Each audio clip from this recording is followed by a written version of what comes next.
Yes, Projan Media gwe mukutu gwokka gwolina okwekuumirako okulaba nga ofuna amawulire ageesiika oba agaakagwawo olw'ensonga nti tukwedanya kyennyini ekituufu ekiba kiguddewo ne tukuba nga tukuwa n'omwaganyi oguba nga oteesa oba owa endowooza yo. Tetugaana commentinga obula tukwaniriza nnyo okulaba nga okomentinga ku stories ze tuba tutaddeyo zonna okulaba nga ensonga nga naawe ozeetabamu butereevu endowooza yo nawe neewulirwa butereevu. Wano Projan Media TV nagamba tulina abantu 30k subscribers oba oyinza ogamba emitwalo 3 egy'aba subscribers gyonna gye bagitugobera, so buli comment gy'oteeka baba bagiraba.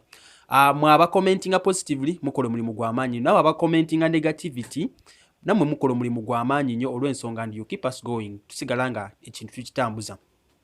Kakinina, Nakandi Farida, Team Oman, Team Dubai, Maka, Muskati awo mbalawa kwe muli Team Canada mwe muli ku Projan Media TV, Winnie nkulaba kooli nnyo, Zawede, Nalongo mwena mwebale kwekumya Projan Media TV. Nga bwe nagambye ku makya ku story gye nakutereddeyo oba emisana awo tinagambye nti ensonga za Eddie Kenzo kyonna ekinaaba kyeyongeddeko tugenda kuba kikuweereza n'obutereevu.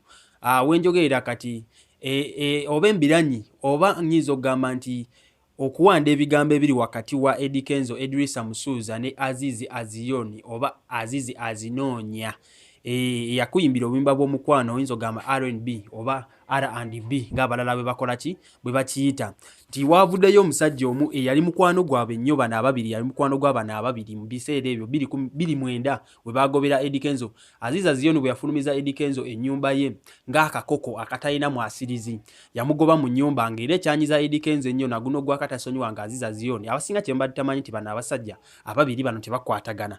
Waavuddeyo omu eyali mukwano gwabwe ng'era saa zino ali best mu London gwe bayita Medi Meza ya Medi ng'era blogger, yavuddeyo naye n'abanga alina kyayogerako ku nsonga z'abano ababiri.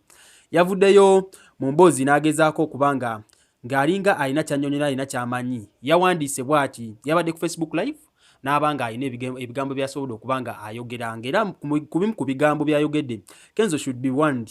Kenzo yetaaga okola ki okuwooningibwa. We know what he did to Azizi inside his own house. Tumanyi kye yakolera Azizi mu masekati g'ennyumba ya Azizi mwennyini. Kati gwali Projan Media TV osobola okutandika okubanga weewuunya kuwono Medi teyavuddeyo kyennyini n'ayogera kyennyini Kenzo kye yakola, wabula kiyinza okubanga engeri gy'adda soundingamu kiyinzika okubanga Kenzo bye yakola byali binene nnyo oba byali by'amaanyi.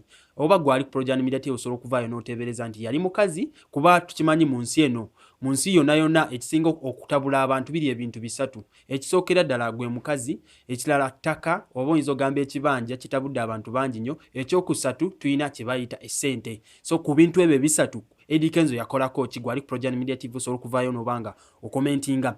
Omusajja yeeyongedde n'agamba if he keeps on talking trash we shall ashame him by telling the whole world what he did. Wanayongerayo n'okwasamu oba okwogera endowooza ye byayagala Eddie Kenzo nga bwe yavuddeyo n'akwogera ku story yange gye nagambye emabegako story eri awo wansi twakoze nti Eddie Kenzo yavuddeyo n'ayogera nti Azizi tavangayo mwetondera bwe yamugoba mu nnyumba. So no yamuwoninze n'agamba nti bwe weeyongerayo okwasama oba okwogera ebitakwatagana tugenda vaayo nze ne Azizi tusobole okubanga tugamba ensi yonna kye wakola. Kati gwayinza gwe timu Eddie Kenzo oba gwali eyo gwa alaba Projan Media TV oba agobera Projan Media TV osobola okuvaayo nawe n'otuwa comment oteebereza Eddie Kenzo ayinza okuba yakola ki oba kuno kutiisatiisa just bagezaako mutiisatiisa asirike aleme kwogera kimuli ku mutima, wabula kyonna ekinaaba kyeyongeddeyo ngenda kuba nkikutuusaako wano butereevu Projan Media TV.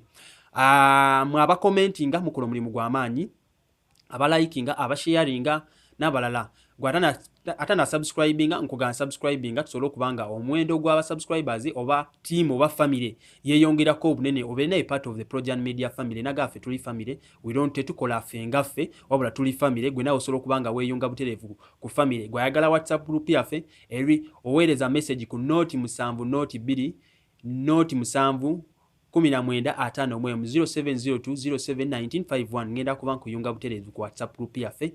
Mwebale nnyo commentinga, likinga, sharinga, subscribe.